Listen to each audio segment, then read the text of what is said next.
נראה כמו ערימה של מאגרים. Dieses Finster ist hier. Warum brennt hier kein Licht?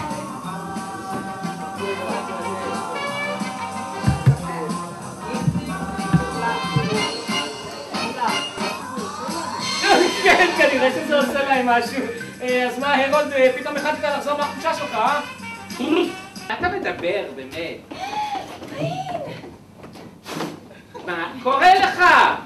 קודם כל אמרתי לה, לא מקובל עליי שלקוחות שלי הולכים ובודקים אותי מאחורי הגב.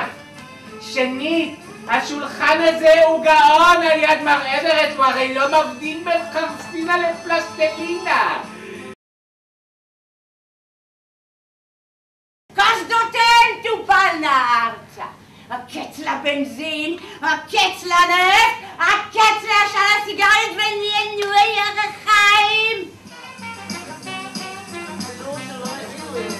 אני אולי מבין קטן באומנות, אבל בבני אדם אני מבין ועוד איך. אני מזהה שקרנים באור, מילר.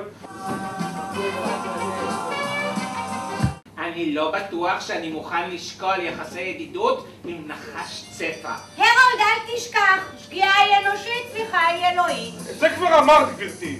אתה בטוח? זה לא נכון שברי נחש צפה מרקוריץ', הוא פשוט אומן. אתה יודע איך זה אומנים, נכון מושמוש? כן, מושמוש. לכבוד רב לי, אדוני!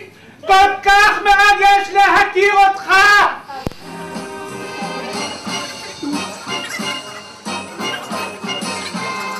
אני לא ידעתי שאני גר על יד הפועל!